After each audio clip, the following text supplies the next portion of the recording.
Halo semuanya, selamat datang di podcast Berawal dari Kata, karena semua kisah berawal dari kata. Oke, sebelum kita memulai semuanya, izinkan aku untuk memperkenalkan diri dulu ya. Halo semuanya, aku Ariela. Dan hari ini nih kita kedatangan narasumber kita, yaitu Direktur dari Sekolah Kristen Ketapang. Wah, di sini ada Ibu Desi Sanger. Halo. Wih. Apa kabar Ibu Desi? Ya pastinya baik dong. Iya, Makanya baik. hari ini bisa kesini ketemu kamu Ariela. Wih. Oke, jadi nih Bu Desi ini adalah Direktur dari Sekolah Kristen Ketapang. Dan Ibu Desi memiliki visi untuk mengembalikan visi Ketapang. Benar Bu? Gitu ya. Iya Bu. Ya pastinya dong. Karena visi Ketapang kan memang visi yang baik gitu. Ya satu yang baik harus dipertahankan dan harus dikembangkan, ya dimantapkan juga. Wow, keren banget ya. Semoga bisa dengan adanya podcast ini nih, jadi kita mengulik-ngulik kali ya Bu ya. Gitu Mengulik ya. sekolah Ketapang juga, atau mungkin aturan tentang sekolah dan bagaimana pandangan Ibu Desi juga sebagai pemimpin sekolah gitu istilahnya ya Bu ya. Iya. Oke. Jadi nih Bu, sebelumnya saya dengar-dengar kan Ibu dulu pernah pernah mengajar di Ketapang kan Bu, tapi sempat keluar dan sekarang akhirnya kembali lagi nih Bu. Gitu ya. Iya Bu, kenapa tuh Bu alasannya? Kenapa tuh ya? Iya, beberapa teman bilang Bu Desi itu hobi keluar katanya. Hit and run gitu. Hit and run. Ya semua orang punya pergumulan ya. Iya Bu. Kalau dihitung-hitung memang udah 2 kali sih meninggalkan Ketapang. Wow. Wow gitu Saya ya. kira sekarang kembali lagi nih Bu ya. Iya, jadi ini ketiganya gitu ya, balik di Ketapang. Kitanya tadi kenapa kan ya? Iya, Bu. Jawabnya adalah ya karena setiap orang punya pergumulan. Jadi ada pergumulan-pergumulan di masa-masa tertentu di mana ya harus meninggalkan gitu. Pergumulan paling awal adalah waktu punya baby. Gitu kan, idealis lah, pingin membesarkan anak sendiri gitu. 5 tahun pertama di golden age itu kan penting dalam diri seorang anak ya. Iya benar Bu. Nah jadi pikirkan, udah deh kayaknya udah harus keluar dulu nih gitu ya. Jadi mengasuh anak dulu, ya itu yang pertama keluar gitu ya. Terus yang kedua, gitu ya. Keluarnya karena ini loh, karena ada panggilan Tuhan yang lain. Oh. Iya, sepertinya ini Tuhan memang mau mengajar saya untuk belajar sesuatu dulu gitu ya, mengembangkan diri dulu. Nah, nanti baru kemudian kalau Tuhan izinkan ya seperti ini kan akhirnya Tuhan izinin nih. Iya. Balik lagi kembali kan, ya. Ya gitu. Tapi bagaimana perasaan Ibu melihat kondisi Ketapang sekarang gitu? Berbeda nggak Bu sama yang waktu dulu sebelum Ibu keluar dari Ketapang? Wah ini pertanyaan kamu berat ini jawabnya ini. Masa sih Bu? Iya, mau jujur apa mau enggak? Jujur lah ya. Jujur Bu. Yang pasti ya murid pasti nggak sebanyak waktu saya masih ada ya. Beberapa teman yang dulu sama-sama melayani, sama-sama berjuang gitu ya, ya juga sudah nggak ada nih gitu ya. Iya. Tapi masih tetap lihat bahwa semangatnya para guru sih masih ada ya, masih tetap ada. Mereka masih terus berjuang kok gitu ya. Visinya Ketapang juga masih ada, cuma memang mesti harus diarahkan lagi nih ke arah yang tepat gitu ya. Dan pengembangan visi dong pasti ya. Betul. Iya, Berarti gitu. sekarang nih sudah agak melenceng sedikit gitu. Apa Gak bisa bisa dibilang bilang melenceng dong. Enggak ya Bu? Ini jawaban yang berhikmat. Oke. Benar Bu. Oke Bu. Nah jadi nih ada beberapa testimoni nih Bu. Ini oke. dari murid dulu ya Bu, kita kasih. Dari murid Ketapang. Yes. Kamu kan juga murid Ketapang? Bukan saya Bu. Alumni. Hah? Iya alumni. Oke kita dengerin dulu ya. Tapi ini suaranya disamarin kok Bu. Jadi jadi nggak bisa nebak. Gak bisa nebak. Baiklah. Halo, nama gue Kita dengarkan. dan gue tuh udah lulus dari SMA Ketapang tahun 2018. Dan gue tuh sekolah di Ketapang dari TK sampai SMA. Kalau pengalaman gue soal pendidikan karakternya tuh buat gue pribadi benar-benar terasa banget sih pas SD apalagi ya. Soalnya tuh benar-benar mungkin tiap hari atau mungkin tiap minggu ya ada kayak nyanyi-nyanyi gitu tentang tiap bulan karakternya apa, Februari apa, Maret apa, kayak gitu. Cuman sayangnya pas gue SMA itu ngerasanya sih karakter buildingnya tuh nggak gitu terasa kayak dulu gitu sih. Wah, Oke. curhatan yang luar biasa. Iya Bu ya, curhatan Iya. hati murid. Nah ini ada lagi nih Bu, satu lagi Bu. Oke. Coba kita dengerin. Halo, nama aku Oh, dari alumni Ketapang tahun lulusan 2020. oke. Baru Kalau nih ngomongin berarti. tentang Ketapang, terutama karakter building, selama 3 tahun di SMA sih nggak gitu ngerasain. Terutama kalau ngerujuk visi misi Ketapang yang mau muridnya memiliki karakter Kristus. Menurutku itu masih sangat jauh sih ya dari idealnya gitu. Terlebih lagi dengan kurikulum Cambridge yang digembar-gemborkan waktu itu, ya aku dan teman-teman seangkatanku juga nggak ngerasain perubahan yang ketara gitu di dalam pelajaran dan kurikulumnya. Ya bedanya paling cuma depan gerbangnya ada papan Cambridge aja, itu aja sih. Aduh, Oke, Bu.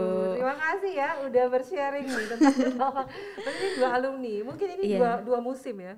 Dua Karena yang musim, terakhir benar. itu kan yang anak-anak baru lulus tahun 2020 ya. Iya. Tapi yang satu lagi kan itu dari dia masih SD berarti. Eh, Masih kenal sama ke Tata Pangpang. Iya sebener banget, aku juga inget Bu ke Tata Pangpang tuh. Iya gitu Bu. Oke Dan dia deh. yang satu lagi udah dari TK. Iya, terus kamu mau tanya apa? Jadi bagaimana pendapat Ah, Ibu? gitu ya. Iya tentang komentar dari Iya. siswa Oke, gini ini. deh.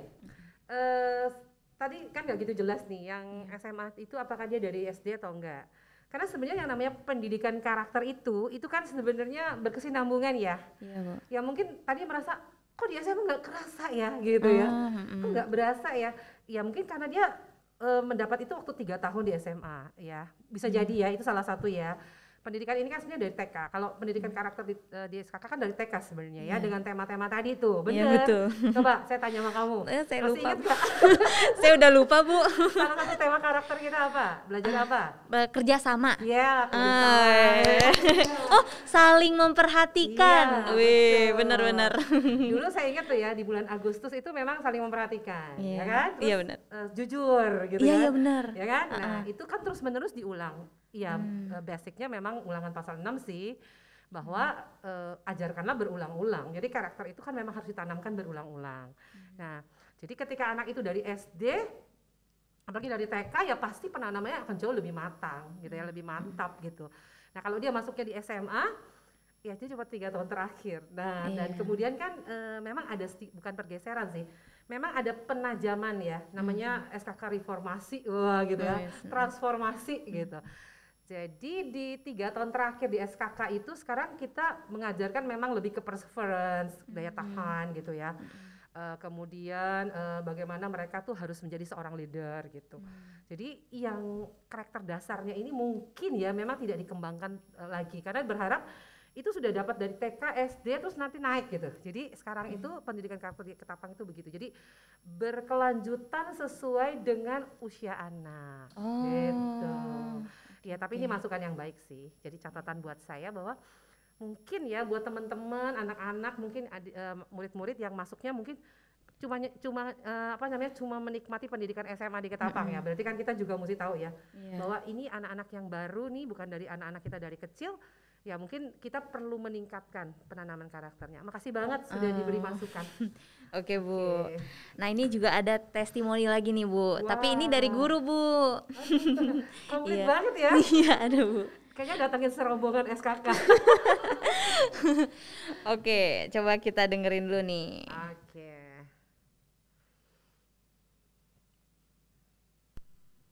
Pandangan aku terhadap pembangunan karakter di Sekolah Kristen Ketapang sudah bagus.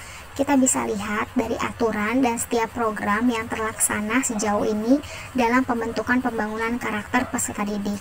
Namun di masa COVID-19 seperti ini, ada beberapa karakter yang sudah mengalami kemunduran, diantaranya seperti kejujuran dan kedisiplinan.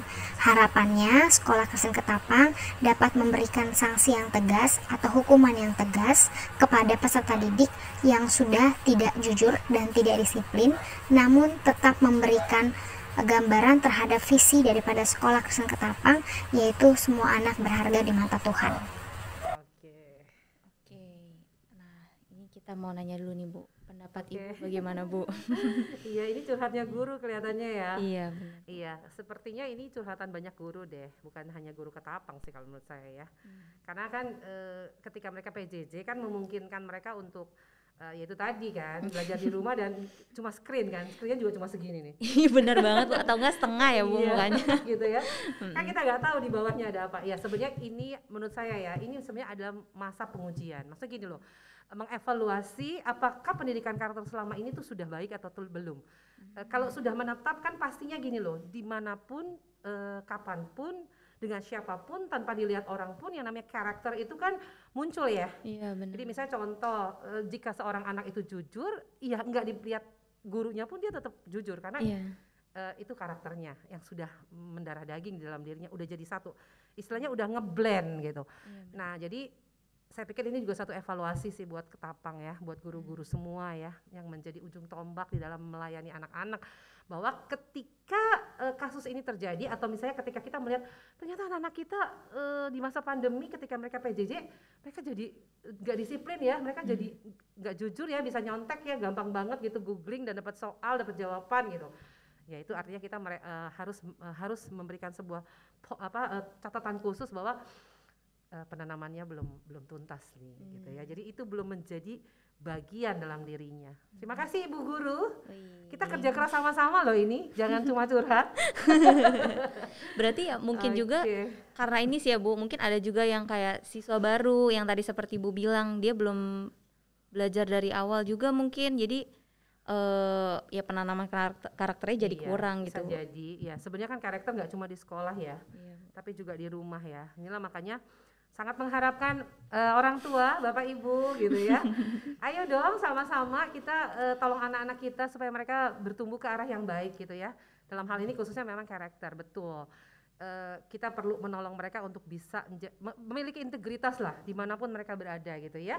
Karena ini kan sesuatu yang mereka akan bawa nih sampai tua ya, bahkan sampai Tuhan panggil. Kan karakter itu menetap soalnya ya. Oke. Nah ini ada satu lagi nih Bu. Nah ini kesaksian lagi.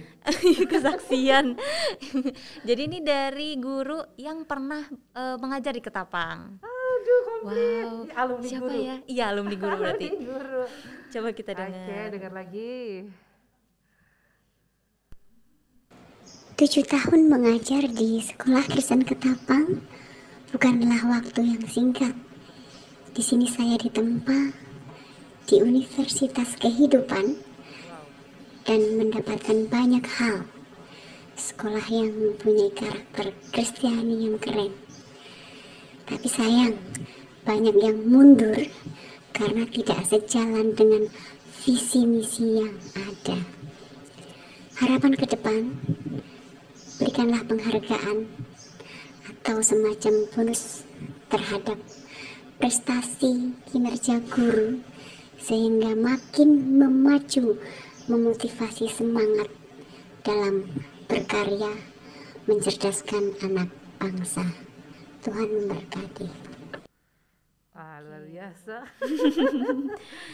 Nah yang menjadi pertanyaan saya gini juga sih Bu, kadang maksudnya ada juga guru yang sebenarnya dia totalitas Bu mengajarkan, terus dia juga mempunyai hati untuk mengajar, tapi kenapa malah akhirnya memilih untuk keluar gitu Bu?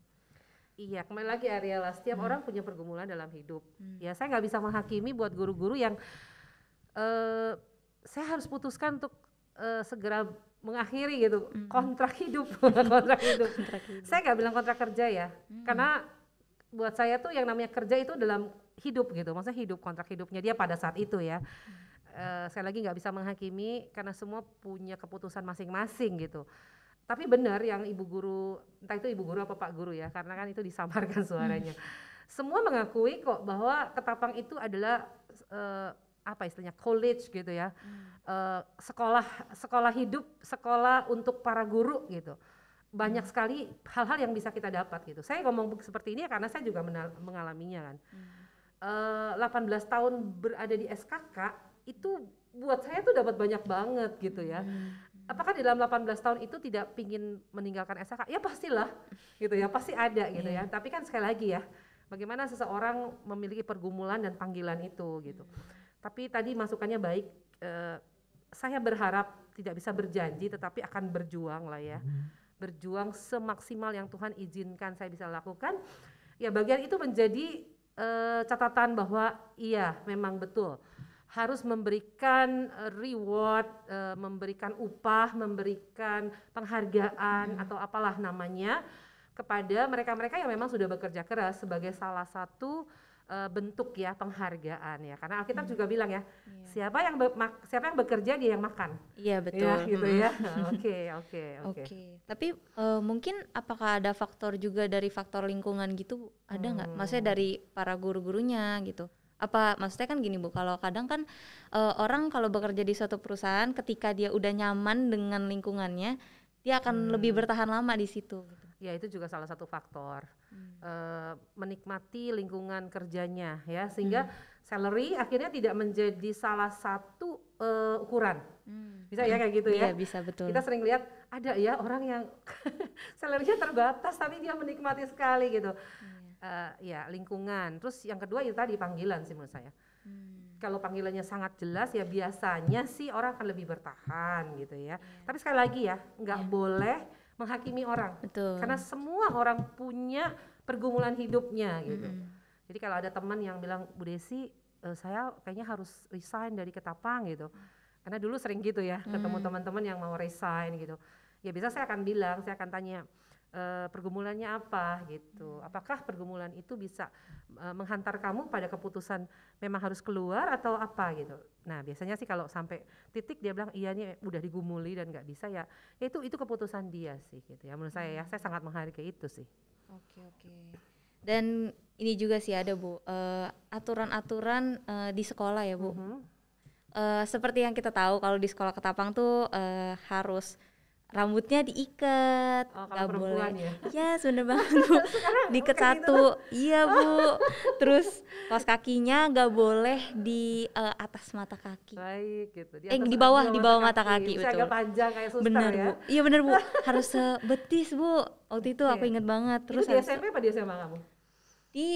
Kayaknya dua-duanya deh ya, Bu. Karena aturannya sama ya. Oke. Terus pakai anting juga nggak boleh yang terlalu mencolok. Iya. Terus gak boleh pakai jaket Bu, saya inget banget Bu, ini udah Nah, apakah aturan tersebut tuh sebenarnya masih relevan gak sih Bu? Ini arealnya curhat. Iya Bu, kan maksudnya ini juga jadi pergumulan siswa gitu, padahal kan sebenarnya itu juga gak mengganggu konsentrasi mereka gitu. Kayak ketika pakai jaket tuh malah dibilang emang kenapa kamu sakit? Kedinginan. Iya, kalau kedinginan terlalu dingin. Bener Bu. Kalau enggak AC-nya termometernya dinaikin aja gitu kan. Oke. Ya mungkin di masa PTM sih nggak kerasa ya. Iya Bu. Tapi di masa sebelum PTM mungkin ya. Bener banget Bu. Iya. Saya dulu pernah masuk dalam satu tim. Ya karena dulu kan saya di bidang karakter ya. Kerohanian karakter counseling, dan itu satu bidang yang memang merumuskan, salah satunya adalah merumuskan peraturan gitu ya. Jadi ada rule, ada undang-undang sekolah gitu ya. Iya, tapi Ariel juga mungkin mesti ingat loh bahwa di Ketapang itu kan ada dulu namanya plus minus poin. Iya Bu, bener banget tuh Bu. Iya ingat saya Bu. Ada minusnya, tapi juga kan ada poinnya. Jadi seimbang lah ya antara punishment and reward gitu ya. Nah, sebenarnya dasar daripada kenapa nggak boleh pakai anting yang menyolok itu sebenarnya sih dasar gini loh, bahwa berharap nih anak-anak Ketapang ini tidak menampilkan sesuatu yang menyolok dalam arti penampilan gitu. Ya jadi coba kamu bisa bayangin nggak kalau misalnya ada seorang yang sangat kaya raya nih gitu ya. Dia pakai jaketnya aja udah jaket luar gitu. Gitu ya. Wah dia bangga banget gitu. Sementara kan uniformnya kita atau seragamnya kita kan ya begitulah, semua sama standar gitu ya.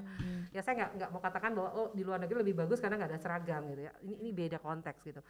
Seragam itu kan menolong supaya ya udah kita sama lah gitu ya. Mau anak dari keluarga kaya, keluarga menengah sampai keluarga yang mungkin ekonomi terbatas sama kok tampilannya, nggak ada yang beda gitu ya. Betul. Iya gitu sih sebenarnya. Kalau rambut kenapa harus dikuncir? Ya Bu. Ya karena nggak ganggu kan. Iya mungkin ya Bu ya. Atau kamu pendekin? Enggak, jangan Bu. Okay. Tapi kan kuncir juga cakep kok. Ya Bu. Saya mulai bayangin kamu waktu dikuncir dulu ya. Oke, dapat. Oke. Ya Bu, tapi saya sebenarnya kan biasa orang kalau perempuan kan kalau dikuncir mulu ntar rambutnya patah Bu, gitu katanya Bu. Gitu ya. Iya. Iya. Oke, jadi sebenarnya nih aturan itu karena sebenarnya mau menyamakan ya Bu ya, Iya. maksudnya ya. Jadi bukan karena menjadikan mereka komunis loh ya. iya bukan Bu. ya. Jadi maksudnya jangan ada perbedaan gitu ketika mereka memakai suatu barang yang mencolok. Oh, benar. Oke Bu. Oke, saya sekarang mengerti ya Bu. Dulu nggak ngerti ya? Iya bener Bu. Berarti kita yang salah dong, nggak ngasih tahu kalian. Mungkin kurang sosialisasi bener Bu. Iya ya, ini jaga catatan. Jadi apalagi ada anak sekarang ya, mereka harus tahu reasonnya. Kenapa sih? Bu. Ya itu masuk ke area ini kognitif, maksudnya pengajaran karakter dengan area kognitif. Jadi harus dikasih tahu kenapa, gitu ya. Ya, terima kasih buat masukannya. Oke, teman-teman tuh. Jadi gitu ya alasannya ya. Nyampein aja Bu dari teman-teman juga Oh kok. gitu ya. Oh, aduh, kamu dapat contekan banyak sekali ya Iya, teman-teman Bu. ya. Kan research dulu nih Bu kita nih Bu. Oke, jadi tadi kan kita udah ngobrol-ngobrol nih ya Bu. Nah sekarang kita lebih enjoy dulu deh Bu. Kita refreshing nih Bu. Pertanyaannya jangan yang terlalu kemana gitu. Enggak kok Bu, tenang aja. Ini kita bermain games nih Bu. Oke, games. Oke, asik. Ya, jadi ini question of life. Jadi Ibu harus menjawab cepat. Oke. Contohnya nih, misalkan jika saya tidak menjadi direktur Ketapang, maka saya akan menjadi Ibu rumah tangga. Wih, oke. Oke. Sangat cepat ya jawabnya nih ya. Karena itu keinginan. Oh, sebenarnya keinginan ya Bu ya. Iya dong. Oke, kita mulai ya pertanyaan yang pertama ya Bu. Banyak orang yang tidak tahu kalau saat weekend saya Juga bekerja di rumah dan melayani di beberapa gereja dan tempat lain. Oh, oke. Berarti Ibu juga Jadi waktu istirahatnya kapan? Iya Bu. Ya kayak hari ini Iya. diundang podcast. Wis. Terima kasih loh Bu. Oke. Di sela-sela kesibukan nih Bu. Yes. Oke, lanjut. Pertanyaan yang kedua. Saya paling gemes kalau melihat guru yang Cuek dan nggak mau ningkatin kemampuannya. Rasanya kok mau gitu-gitu aja sih? Ya gitu ya. Oke. Ya. Yang ketiga, banyak orang yang tidak tahu kalau saya pernah bercita-cita menjadi Pelari cepat. seriusan Bu? Iya, bener. Kenapa Iya. tuh Bu? Karena dulu saya kan badannya tuh kecil ya. Nggak tahu kan sekarang gede gini ya. Kecil dan saya tuh lincah gitu. Jadi dulu kalau saya sekolah, guru saya selalu tandingin saya tuh sama anak laki-laki dan gak anak perempuan. Wow. Karena semua anak perempuan pasti kalah. Jadi kalau Daisy sudah lari, kan saya dulu suka softball. Itu olahraga kesukaan saya, softball, volley lah ya. Dulu tim volley loh. Nggak ada yang nyangka kan. Iya. Ya, tapi karena nggak ada dukungan, jadi udahlah itu ditinggalin. Nah, jadi kalau lari itu cepet, jadi guru bilang, kamu kayak kancil ya gitu. Tahu ya hewan kancil gitu ya. Jadi waktu itu berpikir gimana ya kalau jadi pelari aja gitu. Nah itu sih. Oke. Wow, ini wawasan baru nih ya. Anak-anak aja pada nggak tahu, Iya. karena saya nggak pernah ceritain. Iya. Iya. Oke. Terus ada lagi nih Bu. Momen yang tak terlupakan di hidup saya adalah ketika saya Ya jatuh cinta lah. Wih. Boleh diceritain sedikit gak nih Bu? Perjalanannya bocorannya. gimana?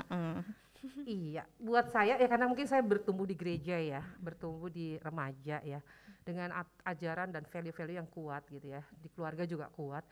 Jadi yang namanya pacaran itu nggak boleh main-main lah gitu. Jadi bukan kayak kita ganti sepatu mau beli ganti gitu. Jadi memang itu benar-benar didoain. Itu sebenarnya terinspirasi sih dari salah satu bukunya Billy Graham sih. Dulu ibu tuh sempat jadi petugas perpustakaan gereja. Oh. Karena kan dulu suka baca juga ya, Iya. masih anak-anak remaja suka baca. Jadi yang salah satu pelayanan yang akan diambil adalah melayani jadi apa namanya petugas perpustakaan. Salah satu tugas perpustakaan adalah kan ngebaca dong, karena kita mau bikin resensi gitu. Iya. Makanya kenapa ibu suka sekali dengan literasi dari kecil soalnya. Jadi kan terus harus kasih tahu, buku ini bagus. Jadi kan baca-baca dulu nih, terus bikin ya numbering dan segala macam. Ada satu buku ya, bukunya Billy Graham. Jadi Billy Graham berbicara dengan anak muda gitu. Nah itu ada satu chapternya atau satu babnya itu bicara tentang kamu tuh mesti doain gitu buat jodoh kamu, walaupun kamu nggak ketemu siapa dia sekarang gitu. Itu ibu umur 14 tahun loh, masih inget banget gitu. Jadi doain kan.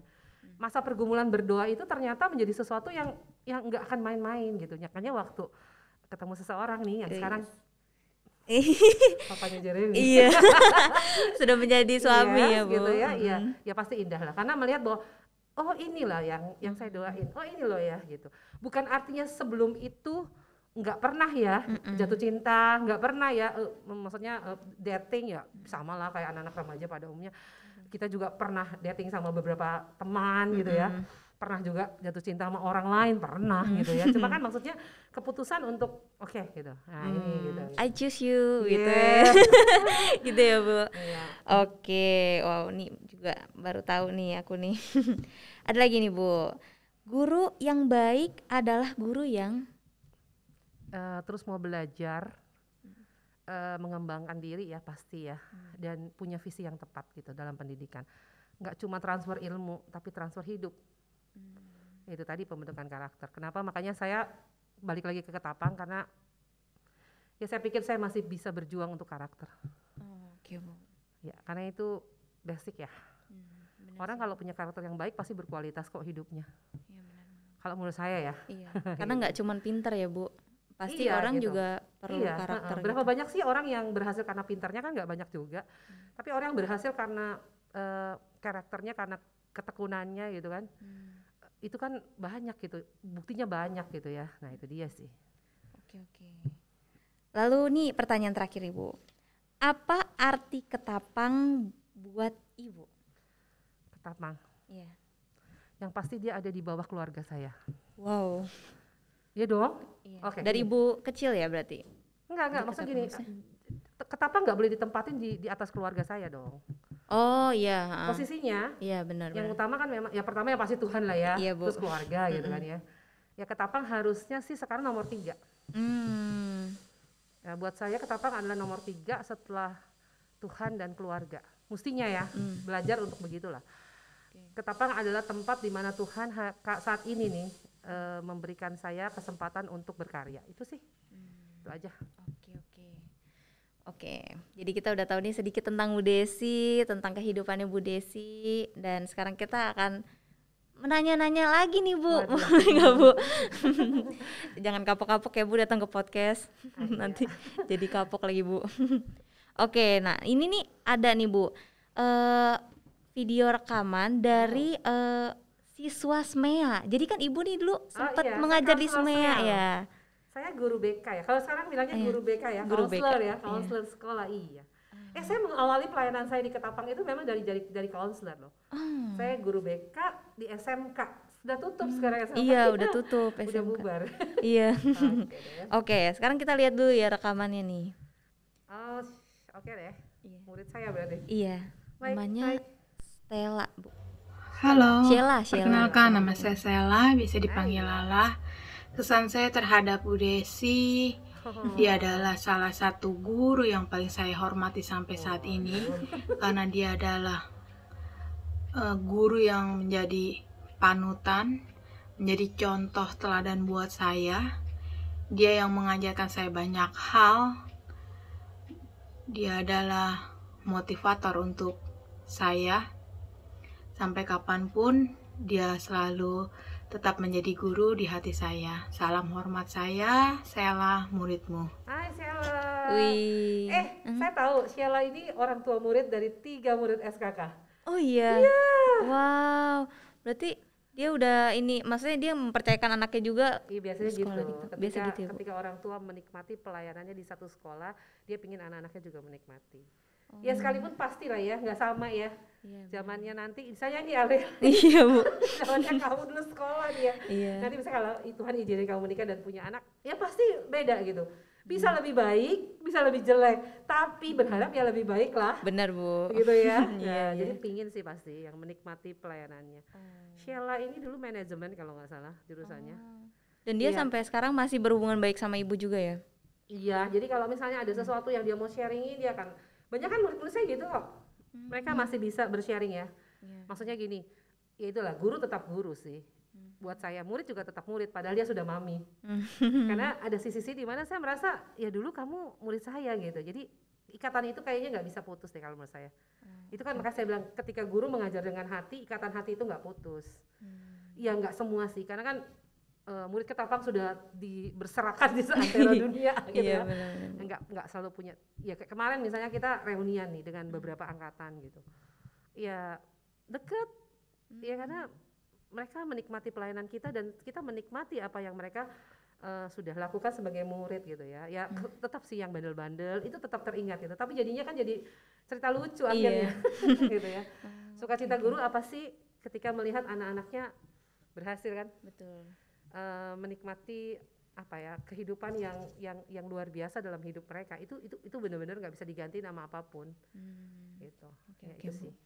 Dan ada nih Bu, berdasarkan info yang didapat tuh katanya ketika guru-guru baru yang masuk, yang seniornya itu tuh akan support ide juniornya Bu, karena melihat tuh kalau juniornya tuh punya potensi Bu.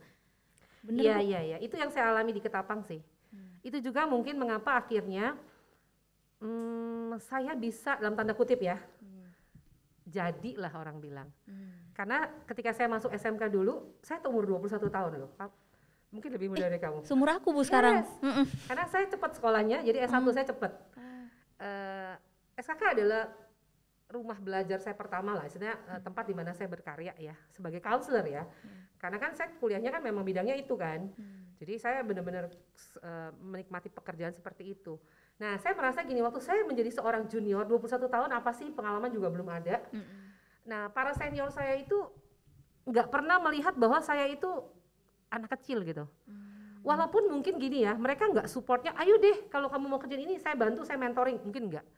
Tapi mereka nggak pernah memandang rendah apa yang kami pikirin gitu. Mereka bilang, oke Bu, lakukan gitu ya. Oke Bu, lakukan gitu ya. Jadi itu mungkin ya yang membuat teman-teman ya dulu ya di sini mungkin ada yang dengar adalah teman-teman saya yang dulu sepantaran, seangkatan di SMK dulu ya. Banyak juga kan ya. Mengapa akhirnya kita maju gitu? Karena pengalaman itu kan banyak yang kita dapat gitu. Itu sih yang saya rasakan. Makanya saya berpikir gini, satu saat kalau Tuhan izinin saya jadi seorang leader gitu ya, saya nggak boleh nganggap kecil gitu para junior gitu. Sekecil apapun mereka, tidak apapun pengalaman mereka gitu ya. Ketika mereka disupport, kita akan menghasilkan leader-leader yang baru gitu ya. Kreator-kreator yang baru gitu ya. Itu sih kalau menurut saya gitu. Dan kalau dilihat dari tadi ya Bu, maksudnya perbandingan guru dan murid dulu tuh maksudnya sampai sekarang tuh bisa sampai akrab dibandingkan dengan guru dan murid sekarang yang mungkin tuh terkadang ada percekcokan yang bisa terjadi tuh Bu. Nah, itu apakah ada sesuatu yang harus dibenahi Bu? Apa karena misalkan mungkin karena umur juga terlampau jauh mungkin gitu ya. Jadi dulu waktu saya umur 21 tahun saya cuma beda 3 tahun sih sama murid-murid kan. Mereka 18 kan, 18, ada yang 19, 17 gitu ya. Iya ada 15 sih. Maksudnya enggak beda jauh. Mungkin karena dulu enggak terlalu beda jauh itu jadi seperti teman.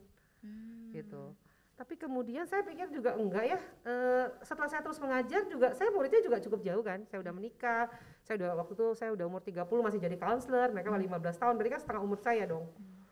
Ya saya pikir memang, tapi tetap sih harus memberi batas. Jadi as a friend, as a teacher gitu. Jadi anak-anak juga mesti tahu bahwa ada saat memang guru menjadi guru, ya kan? Ada saat dimana ya guru menjadi teman gitu. Nah ketika kamu sudah menjadi alumni, ya gurumu adalah temanmu dong. Bener banget Bu. Gitu kan? Iya.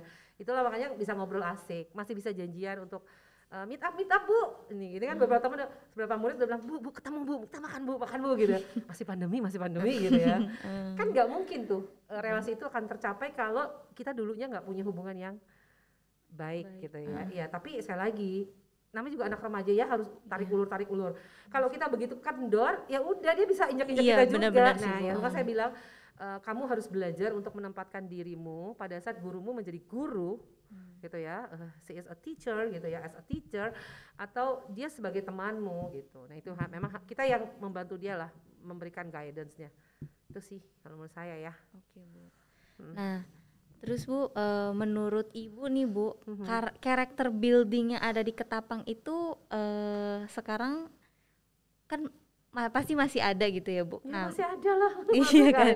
Nah, kira-kira kalau bisa diukur tuh dari skala 1 sampai 100 tuh berapa? Jangan 100 kebanyakan. Biasa pengukuran itu paling gampang 1 sampai 5 aja. 1 sampai 5. Oke. Waduh, saya malah ngatur-ngatur kamu. Gimana sih? 1 sampai 5. Maksud kamu mau tanya sekarang pada pengembangan dan penerapan karakter building di Ketapang itu Berada di posisi berapa, Bu? Waduh, ini jawabnya susah nih. Kenapa, Bu? Karena kan saya baru sedikit. masuk. Saya Agustus baru mulai lagi di Ketapang toh. Kalau saya bilang 4, saya juga nggak yakin 4. Yang paling aman 3 sih. 3 ya. Gak rela dong kalau kasih 2 atau 1 gitu. Karena gini. Penanaman karakter tuh jangan cuma berpikir bahwa itu dalam kelas. Dulu kan kamu punya pelajaran bina diri. Iya, benar. Kamu suka gak sih baca buku bina diri? Iya, suka, Bu. Soalnya ada gambar-gambar ya. Kalau buku lain jarang ada gambar ya, Bu. Gitu ya? Iya, bener, Bu. Ya, kita sapa Jessie. Halo Jessie, terima kasih dulu sudah menggambarkan tokoh karakter kita ya, Keke, Tata dan Pang-Pang di bina diri. Wih, yes, mantap. Masih dipakai katanya hari ini. Oh iya, masih ya sampai Iya, sekarang ya, karena Bu. belum ada yang revisi. Iya, saya itu seperti masuk ke dalam gua adulam, gua gelap, bukan gelap sih, gua yang tenang gitu ya. 2 tahun saya menghasilkan karya itu, ya dibantu oleh Ibu Monika, kemudian staf saya, Ibu Monik membantu ketika sudah mulai ke tingkat SMP sampai SMA gitu. Tapi TK sampai SD dulu saya bikin seorangan diri, jadi bergumul sekali. Nah, itu adalah pengajaran yang memang terstruktur, punya kurikulumnya ya. Betul. Di kelas, makanya kita minta setiap minggu harus paling tidak 1 jam pelajaran dong. Ditambah lagi kita kan punya banyak itu tuh namanya, kamu mungkin masih ingat nggak? Kita punya minggu karakter, gitu ya, pesta karakter, gitu Iya, kan iya, banyak benar-benar, ya. Bu. Kegiatannya banyak banget Iya, ya. iya. Sampai seminar-seminarnya gitu Iya, kan. iya, Itu benar-benar. rangkaian yang nggak pernah selesai. Bahkan ada penghargaan karakter. Iya, benar. Kamu pernah dapat nggak? Enggak pernah, Bu. Saya kurang kali ya, Bu ya. Bukan berarti kamu nggak pernah dapat, karena dulu ada kotak karakter. Pernah masuk nggak? Isiin. Kalau kamu beli, Iya, saya ingat, Bu. Aduh. iya. Iya, Ya iya, kan? benar-benar. Ya, itu waktu itu. Terus ada buku karakter, reward karakter. Nggak tahu kamu masih punya nggak? Jadi kalau kamu melakukan satu karakter yang terpuji atau yang kuat, nanti gurumu akan catat di situ, menuliskan itu. Nah, nggak tahu. Kalau lupa harusnya aku. sih kamu masih punya, harusnya ya. Waktu TK nggak sih, Bu, dulu? Enggak, itu sampai SMA kok. Oh, sampai SMA Ya, ya. karena itu bukunya dibawa sampai dia SMA. Oke, Iya. oke. Nah, itu saya bilang ya, itu yang terstruktur, itu yang kurikulum, maksudnya jadi ada kegiatan belajarnya, ada supportnya gitu ya. Nah, terus ada lagi yang namanya karakter itu adalah itu life skill kan, sesuatu yang terjadi. Jadi misalnya waktu kamu menjadi OSIS, sebenarnya kan itu kan muatan karakternya kan kuat di situ kan ya. Betul. Nah, itu dia. Jadi kalau saya bilang, ya mungkin kurikulumnya sekarang agak kurang nih Bu Desi, ya bisa jadi gitu. Tapi eksekusinya ketika kita di dalam kelas aja, tadilah kenapa sampai ada ibu guru yang bilang, anak-anak udah nggak disiplin nih Bu, anak-anak udah mulai suka nyontek nih Bu. Ya itu kan sebenarnya pembelajarannya semua ada di sana, gitu ya. Iya, saya mau katakan ya mungkin secara kurikulum mungkin dia agak mengalami pergeseran atau kemunduran. Tapi saya percaya di dalam prakteknya sih tetap ada lah, karena semua guru pasti selalu ingin anaknya jadi baik kok. Jadi kalau dia menegur gitu, atau dia menasehati, atau dia mensupport, atau dia memberikan reward atau punishment, itu pun semua dalam pembelajaran karakter. Oke. Ya. Nah, yang seperti yang kita tahu nih ya, kalau Bu Desi ini kan bukan cuma peer direktur gitu. Jadi kan Ibu juga mengurus segala sesuatu mungkin ya tentang sekolah Ketapang ya, Bu. Mengurus keuangan juga mungkin, atau mengurus kurikulumnya itu ada bidangnya juga. kali. Iya, tapi kayak Dia kan mengepalai harus tahu, gitu ya, Bu. Harus tahu. Maksudnya seorang pimpinan itu dia harus tahu dari hulu sampai hilir pendidikan. Nah, kalau menurut Ibu apa langkah yang bisa Ibu ambil untuk mengembalikan visi Ketapang, Bu?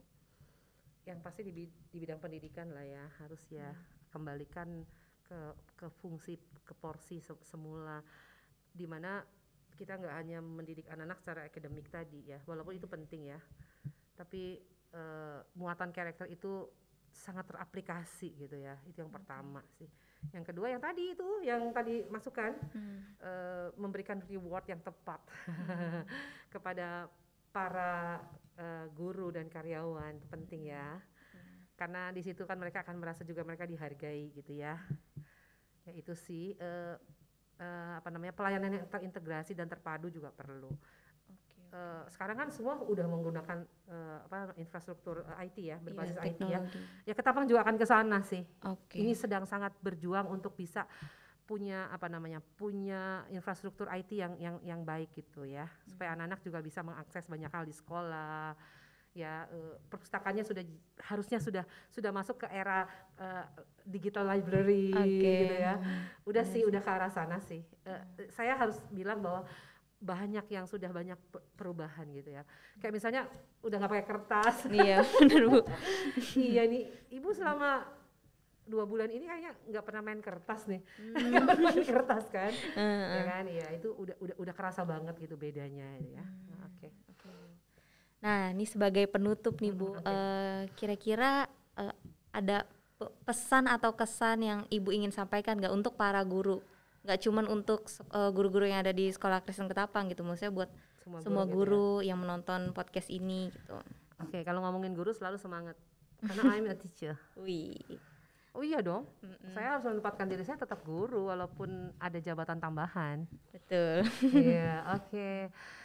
Oke, saya mesti bilang gini, guru itu panggilan hidup sebenarnya, panggilan hati. Kenapa? Karena pekerjaan seorang guru nggak bisa hanya dinilai dari berapa gaji yang dia dapat. Karena sebenarnya kalau mau hitung-hitungan, dia melakukan lebih daripada gaji yang dia dapat sih pasti. Jadi saya berpikir begini, ketika Anda dipanggil Tuhan menjadi seorang guru, Anda sama seperti Kristus yang adalah seorang guru. Luar biasa kan, siapa kita gitu, sampai kita dikasih kesempatan jadi seorang guru yang pasti Ventong pernah bilang arsitek jiwa gitu ya. Luar biasa gitu. Jadi hargailah panggilan itu dengan kerja keras, meningkatkan kompetensi ya, baik itu kompetensi yang sifatnya tadi yang soft skill maupun yang skill, yang hard skill gitu ya. Jangan cuma terpaku pada apa yang ada gitu. Ini ada buku, ya udah ngajar buku itu gitu. Enggak gitu, enggak cuma itu gitu. Perlu kita meningkatkan diri, ikut seminar, ikut training gitu. Sampai hari ini aja Ibu masih ikut training kok. Kemarin baru belajar tentang salah satu metode baru, bukan baru sih sebenarnya udah lama tapi terstruktur ya akhirnya ya. Kan misalnya seperti flip learning itu kan keren tuh di kakek sekarang gitu. Nah kita harus ke sana ya arahnya. Nggak bisa terima bahwa dulu saya diajar guru saya dengan cara begini loh. Saya mau ikutin sampai sekarang. Dulu waktu saya kuliah ya mungkin kan banyak yang kuliah di PGSD atau di Universitas Keguruan gitu kan. Itu kan ada metodologi. Ya udah cuma itu aja gitu. Nggak bisa dong gitu ya. Jadi pengembangan lah, karena anak-anak kita juga berubah. Zaman sudah berubah, tuntutan sudah berubah. Jadi kita pun perlu berubah sebagai seorang pengajar atau guru. Ayo semangat para guru. Kita adalah pilihan Tuhan untuk membentuk anak-anak berapapun usia mereka. Oke, semoga guru-guru yang mendengarkan ini juga bisa termotivasi dan jadi kembali semangat ya Bu ya. Mungkin kalau semangatnya juga udah pudar gitu. Oke deh, terima kasih Bu Desi untuk waktunya sudah menyempatkan diri di sini. Dan terima kasih juga untuk Sobat Kata yang telah menonton podcast hari ini di episode kali ini. Dan buat kalian semua yang ingin kira-kira tuh ada ide nih buat tema podcast kita di berikutnya apa. Nah kalian bisa tulis di kolom komentar. Dan jangan lupa juga untuk like, share, dan subscribe. Oke, dan sebelum kita mengakhiri podcast hari ini, kita ada sepatah dua patah kata dari Mr. Kata. Sekolah Ketapang, sekolahku, taman bermainku, rumahku, kenanganku, dan keluargaku. Sekolah Ketapang, terkenal dengan slogan karakter building. Sekolah Ketapang, sekolah yang punya visi menghasilkan siswa-siswi berkualitas dengan karakter Kristus. Sungguh sebuah visi yang tidak mudah. Sekolah Ketapang kini dinahkodai oleh pemimpin baru yang diharapkan mampu mengembalikan visi yang sudah agak terlupakan. Sekolah Ketapang, untuk berubah tidak cukup hanya dinahkodai seorang pemimpin baru, tapi perlu ada sinergi. Jangan hanya asik bertanya, apa strategi perubahanmu, wahai pemimpin baru? Tapi tanyakan juga pada diri sendiri, apa yang bisa aku bantu, wahai pemimpin baru? Sekolah Ketapang, sekolah karakter, sekolah kita tercinta. Berawal dari kata, karena semua kisah berawal dari kata. Titik.